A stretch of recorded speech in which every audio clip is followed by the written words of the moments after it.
welcome back to the Arouse Podcast for another episode. And if you're new around here, welcome. I am Sam, your host. And today I have with me Cameron Hinchcliffe. We have a very interesting background together. We previously dated. So we are ex-boyfriend and girlfriend. We are also currently good friends. We're very close. And I wanted him to come on the podcast, especially for the Pride Month special series that I have going on. So he is a care worker in Regina, Saskatchewan. And obviously that's where we met when I was there in school. But today we're talking about a bunch of things regarding Pride Month and bisexuality. So let's dive into everything. So Cameron, how did you discover your current sexual orientation? Honestly, submersion in like the community of getting to know people and like being more open about it. Like, so when I went to fucking drug treatments 10, 11 years ago now, it was my first like real experience trying to get to know like gay men specifically. And they became my friends, like, because I'm a pretty effeminate guy, and just like being able to like meet them and like experience the culture is what kind of like led me down the path to being open to other types of relationships and opportunities and whatnot. What is your current sexual orientation today? The correct term, like there's so many terms, like it's the alphabet people, right? LGBTQ2 plus 1A, what, like it changes every week. But I would say my designation would be like, I wouldn't necessarily say I'm bisexual, but I would say men, MMSM, so like men having sex with men. It's not like I would never marry a man, but like I'm open to sexual encounters and stuff like that. But it's because yeah, damn dogs. Hey, but it's because with men it's just like there's a lot less drama. Like you can just be carnal and have sex and it's no big deal. And with women, if you pick up women on like say Tinder, like in order to hook up with them, you generally have to lie and be a piece of shit. And it's just not the same thing with men. So it's just much easier. Yeah, I'm going to quickly touch on the whole thing about Tinder and, being a woman on Tinder years ago. A lot of men did lie. They would say things that they didn't mean just to sleep with you and then end up ghosting you later on. And actually, the way that you were describing it, I feel like you're more like hetero flexible. So it's like you're primarily heterosexual, but not distinctively so. And this is something that I talked about in one of my previous episodes where I talked all about the labels and definitions from an LGBTQ plus glossary that I found. So that even broadened my glossary and vocabulary in the LGBTQ plus community, because there were even some things that I was like, oh, I didn't even know this. Oh yeah, it's ever changing, like especially with pronouns. Like it's so hard. Like I still really struggle with like the they them stuff. Like I support them. It's just like I just will screw up the pronouns. It's not intentional. It's just I've learned the same English for 29 years, and then when it's trying to get me to change it, it's hard. But obviously I support trans women are women, and trans men are men.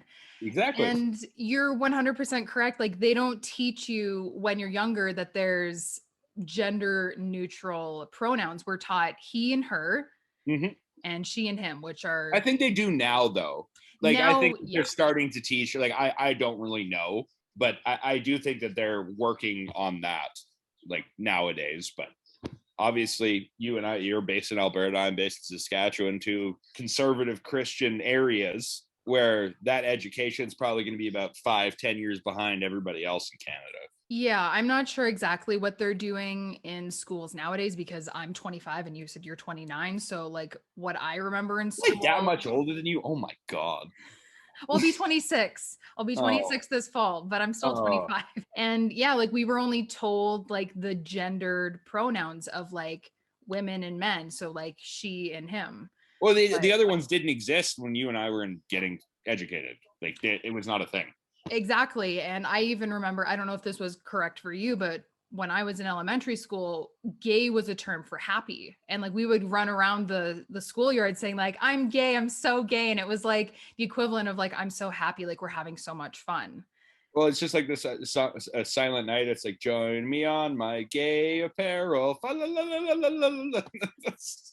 And back then, it's like all of us, if we could use the word gay, it was hilarious. But like nowadays, it's like the shit gay people have to go through. Like, it's anybody in the community. It's just fucking ridiculous. Like my friend, my one of my best friends in university, like she would use the men's washroom with me because she did not like, because she would get stared at in the women's restroom. And it's just like, are you fucking kidding me? Like, she just be able to use whatever fucking bathroom she fucking wants, for God's sakes. I believe that there should be more gender neutral bathrooms just because our society is becoming more sensitive towards the LGBTQ plus community as they should be. But I know at the Regina University campus, they have at least 2 gender neutral bathrooms because they were putting those in when I was I doing. think they've got about 8 now. Okay, so they've put in even more.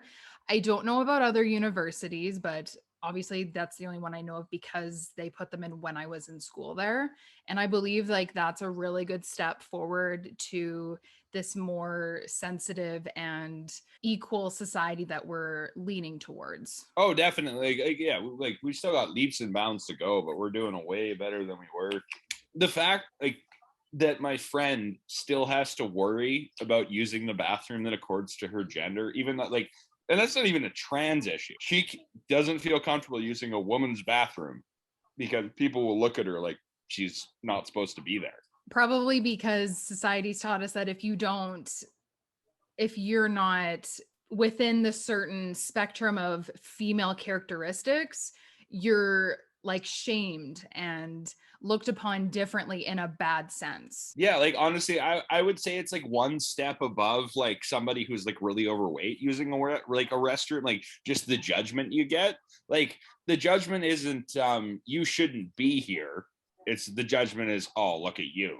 But if for somebody like when she uses the bathroom and she gets judged for looking like a man because she does, that like it shouldn't be like, there shouldn't be no fucking stigma around it. It's ridiculous. I remember even watching The Death and Life of Marsha P. Johnson on Netflix and just seeing how life was like back then from clips. And I'm still shocked at like that's the way that it was and what we're currently in right now. And it's not the greatest. Like we still have a ways to go, but like looking back at like clips from the 70s and the 80s, like I'm shocked that people were getting treated that way. And it makes me very sad.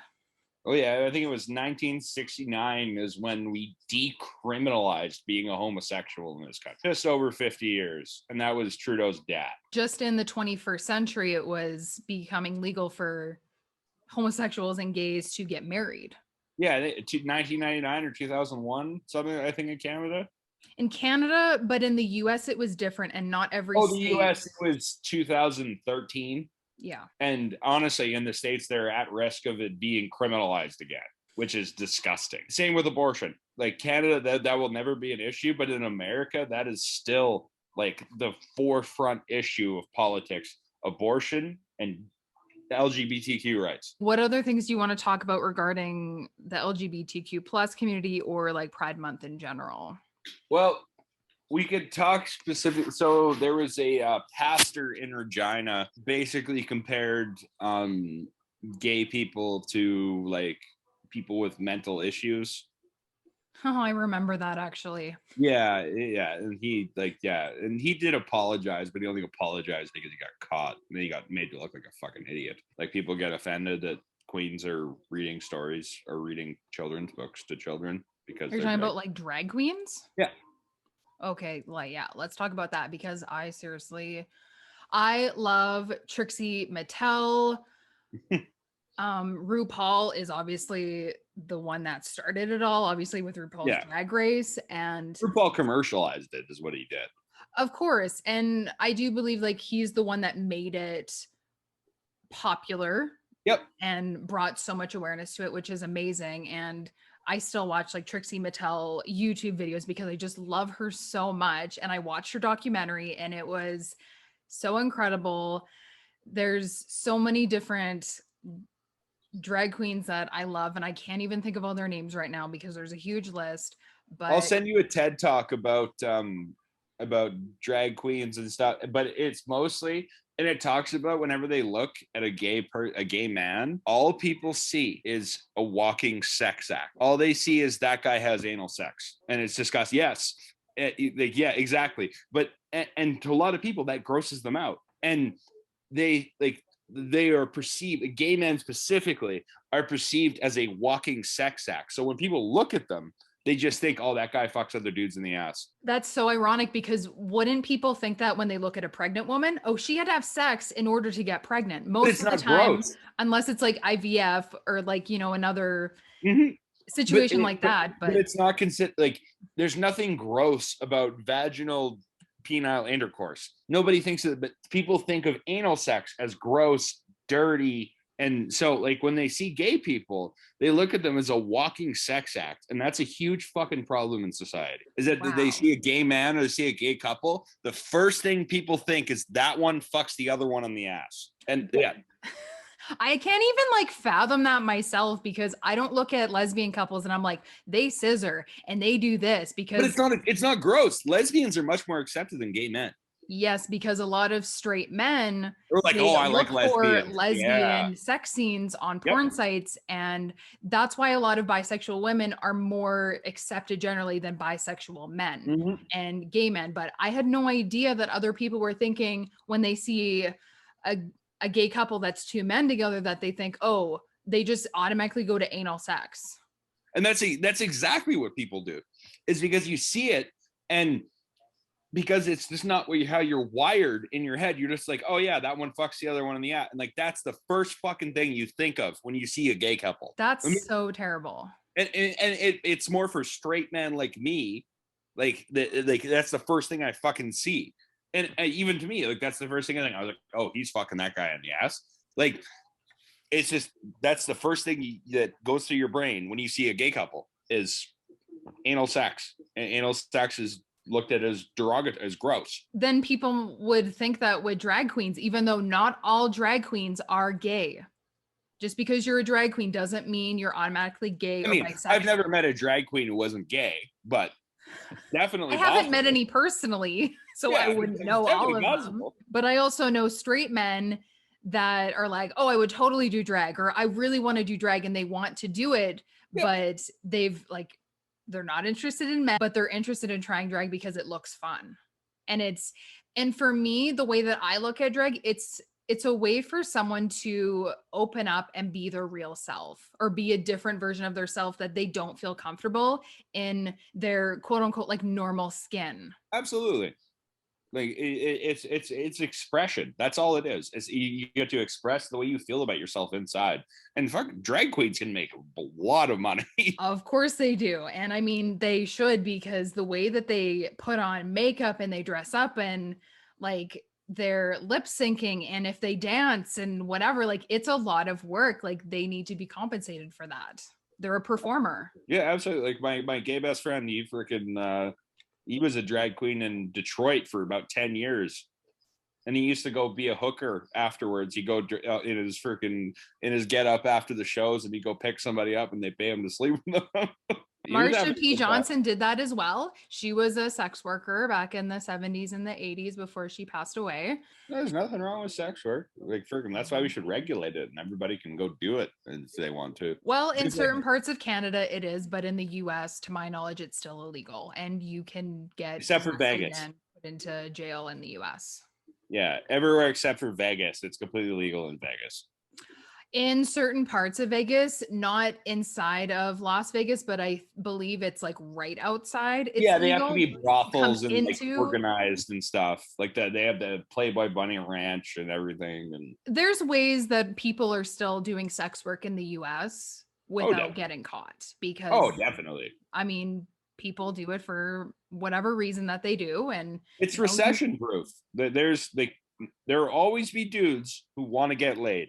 It will always make money throughout the history of humanity. It will be a job. well, they always say that prostitution / escorting is the longest profession in all of history. Yeah, it's the oldest profession in humanity. Yeah. Yep.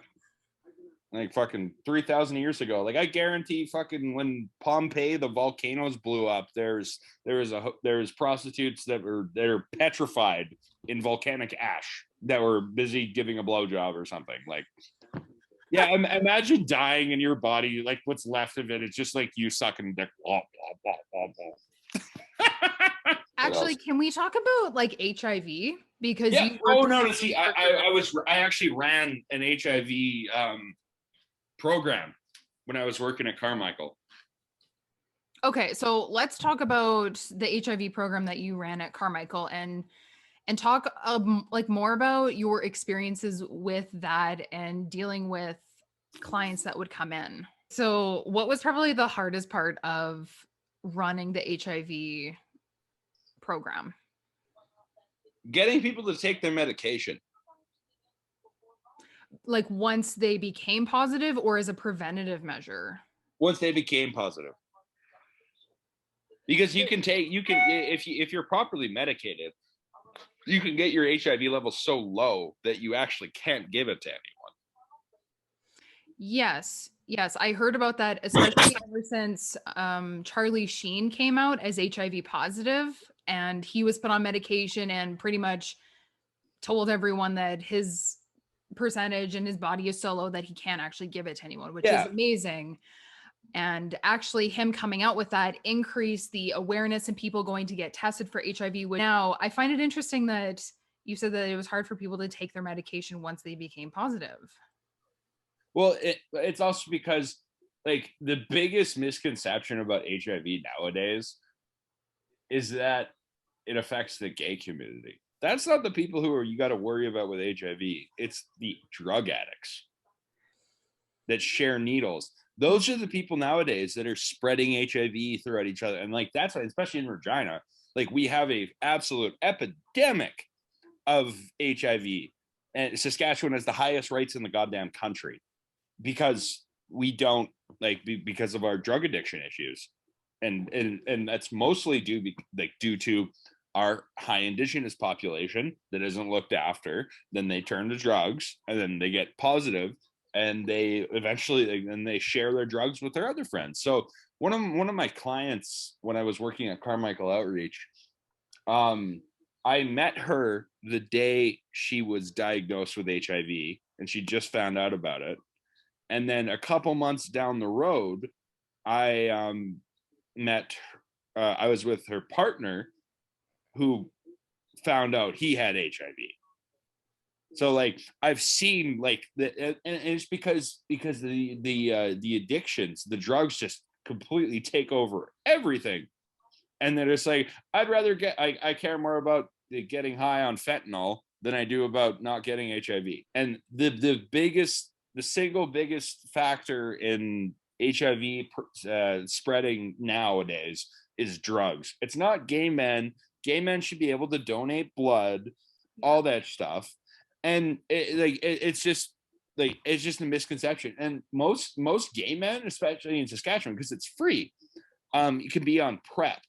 And PrEP is it's a drug. It makes you 99% defendant against getting HIV. And honestly, I think that it's free, but I think our government organizations in Saskatchewan, Canada, should be any person who's a drug addict, especially an intravenous user, should be on PrEP because there's less likelihood of them getting HIV, which costs us all a fuck ton more money, and it just helps people. Like to me, it's just common sense. I just don't understand it. It hurts my brain. Yeah, I agree with you that I don't believe that HIV positive individuals are because of its gay men. I do agree with you that a lot of it is drugs and it's sharing needles because there has to be an open blood source. Otherwise, saliva is completely harmless. Yes, saliva, I don't believe has anything to do with that. No, it needs to be blood to blood interaction in order to get it. And it's like, I get people being scared of HIV and stuff, but it's ridiculous. Like, especially if you're around it all the time. Like, I'm on PrEP. Like, who the fuck wouldn't be on it? Like, honestly, everybody should be on it. Like, you just take it. You can't get HIV, and there's no side effects, no nothing. It just makes completely perfect sense. Take the damn drug. Exactly. And I've actually been doing a little bit of research on PrEP myself. So if anyone is interested in getting a little bit more information, you just head over to gofreddy.com, and it's Freddy with an IE. And you can take this quiz that lets you know if you're at high risk or low risk of getting HIV. And then you can also book a consultation with a nurse to talk about whether you're if you qualify for the medication. So you used to have to go see a doctor in person, and now because of COVID they've done a lot of thing over the phone, which is great, so more people can talk to these nurses and see if they qualify and if they're at risk. But definitely So go over Alberta's to government covers it. The provincial government covers it in Cer- Alberta. in Alberta I think they do if you qualify for the program. I don't know about the other provinces though. Oh So yeah, it definitely. No, does. I mean, but in Saskatchewan, if you apply for it, it's free. Okay, so it does depend on what province or state that you're in. Yes. 'Cause the US, I have no idea. But yeah, if you're interested in more information, gofreddy.com. So gofreddie.com. And honestly, just take the quiz. Even if you don't think if you're at risk, still take the quiz and see if you qualify for it. I still remember all the looks you got out of that giant truck at my car dealership, and it's like, who the fuck is that? Like, Cam, you're hitting that? I was like, yeah, I'm in that. Like, Oh, God. Well, thank you again for being a part of the Pride Month special series. I appreciate you taking time out of your day and bringing more awareness to issues and having this conversation with me. no, you're welcome. I'm more than happy to do it.